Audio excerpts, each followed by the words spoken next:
Hello everyone. Today I am back with layout number 3 of my Vintage Vibes kit number 4.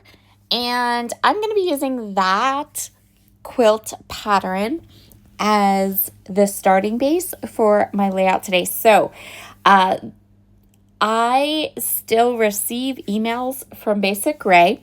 They only do quilts now. They do quilt patterns and fabrics and things like that. And sometimes when they send out an email with a new quilt pattern, I am inspired not to make a quilt with it, but to take the pattern and make it and incorporate it into a layout. So that's what we're going to do today. So this is my third layout. I know I'm a little behind in Vintage Vibes kit number 4. I am hoping that in the next little bit here, I will get all 6 of the videos up, 5 videos for you, and the 6th one for my members. And then we can go ahead and start a new kit a little bit after that. I really, really love these kits. I love putting them together. I love sharing them with you. And I love that if my life gets too busy and it takes me a little longer to work through these kits, I am still killing the kits, using them all, using them all up, giving you all the inspiration for them. And they're not stacking up in my craft room, and they're not stacking up in your craft room either. That beautiful purple paper from Graphic 45.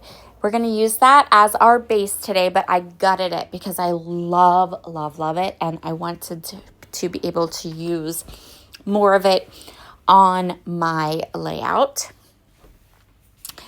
And then I'm going to take a sheet of white cardstock, and you can see I'm giving this page a big wide border of that beautiful purple paper. And then I'm going to grab my antique linen. Did I use antique linen? Nope. I used whipped honey from Catherine Pooler. But any of this kind of creamy yellow ink that you have in your stash will work for this. So this is whipped honey from Catherine Pooler, which is this really light, gorgeous color. There's also another color that would work for this would be buttercream. Another color that would work for this would be Distress Oxide in Antique Linen. Any of those colors, you want kind of like a really light creamy yellow, and I'm just adding that light creamy yellow edge around my cardstock. Now that I have my background on, I'm going to go ahead and create my quilt blocks.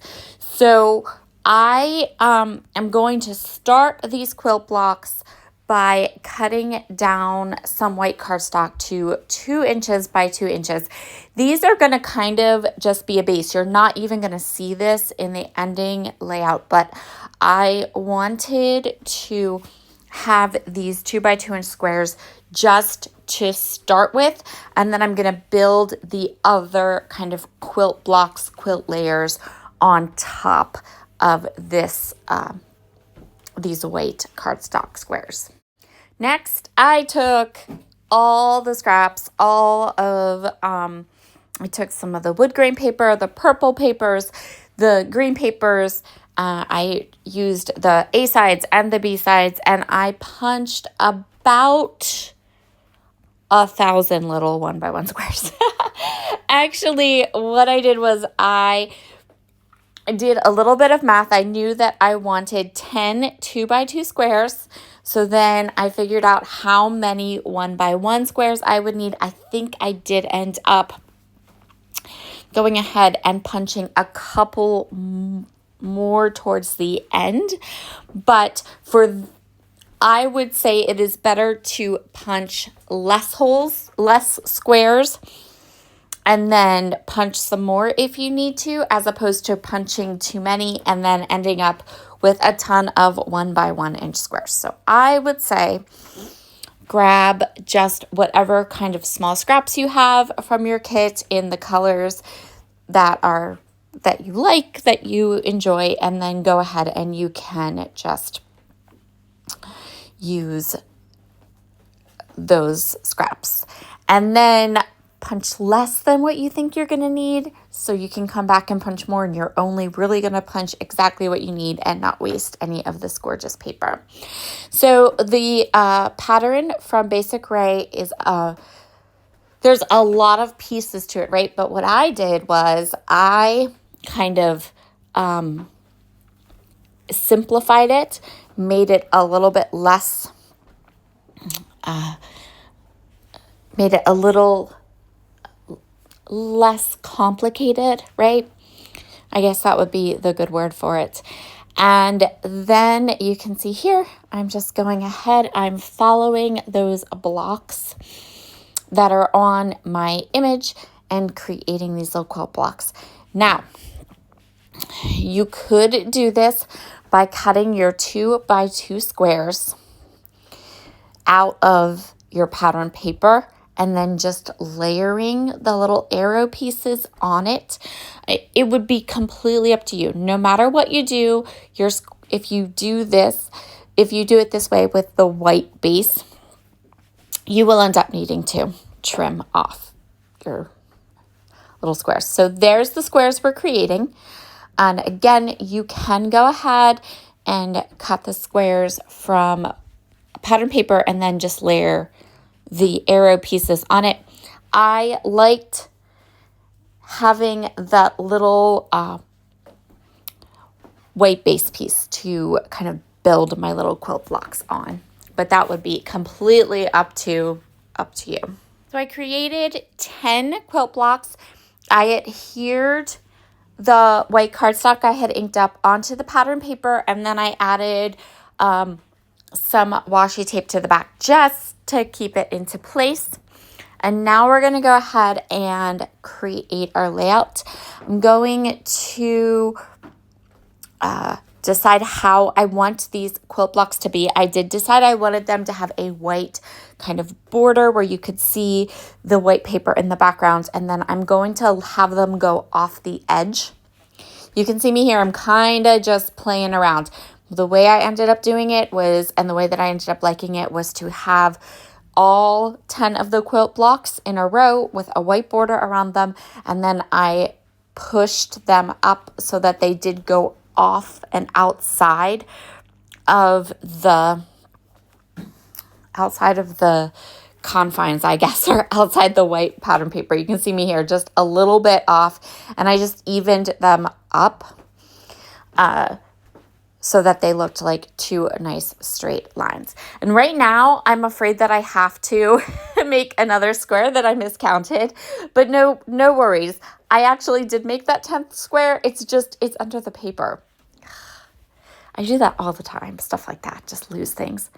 Once I had, I figured out where I was going with my pattern, I'm going to take my white gel pen and I'm going to add little faux stitching marks all the way around the edge of all of the squares.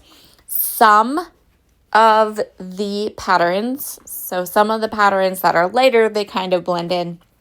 If you look closely, you can see them. The ones that are on the darker paper definitely pop a little bit more. I did them all.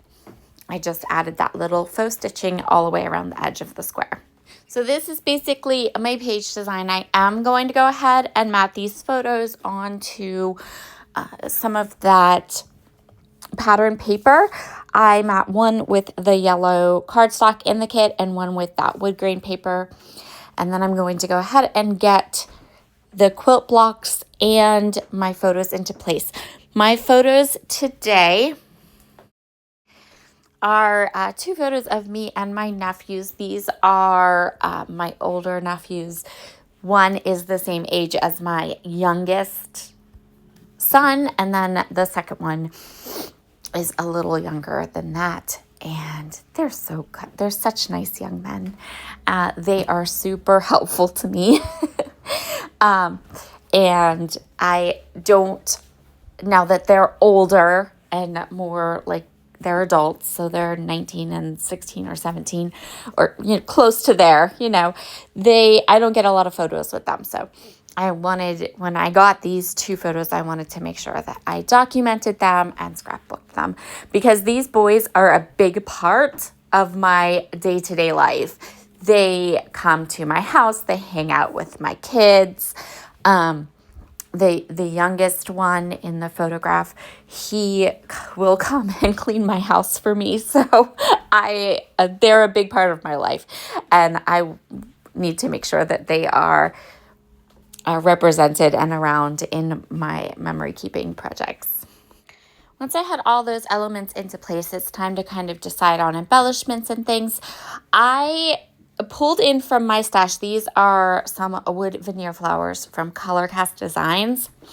I wanted something that would bring in a little bit of the warm and a little bit of the wood tones simultaneously. I didn't want something that was going to completely cover up all of the quilt pattern. And this was perfect because they're mostly like see-through, but it just gives a little bit extra interest to that part of the layout. So you're going to see me, I am using my magic powder tool to kind of take some of the sticky off of the stickers. These are the Prima stickers that are part of the kit, and they are very, very sticky. And I really wasn't 100% sure how I wanted to embellish the layout. So I'm taking the sticky off the stickers with the magic powder tool, so I can kind of move them around and then put them back on. I really just end up using the stickers. I kind of pulled out the laser cut elements. I pulled out a couple different things, but I ended up just using these stickers. I am going to put a little embellishment beside the bottom photo and a little kind of title or banner that says Sweet Adventures. The upper photo, I have like a little today that I'm going to tuck in, and then the other one says all smiles. And then I end up adding one of the circle stickers to the flower that says you and me. So keeping the embellishments pretty simple because we have all that beautiful paper piecing work. And I really was wanting not to take too much away from that. And I was really enjoying how this colors in the stickers kind of set off the flowers, set off the colors in the little quilted border. So I just stuck to that one embellishment. And this is a pretty simple, easy layout to recreate. It doesn't require any special tools. There's just a lot of stickers. And I'm sure somewhere in your stash you have some embellishments that don't have to be wood veneer, that kind of have a see-through or an intricate element that you could place over top of the quilted design for some extra interest. Here are all of the close-ups. Thank you so much for joining me today, and I will talk to you again very soon. Bye.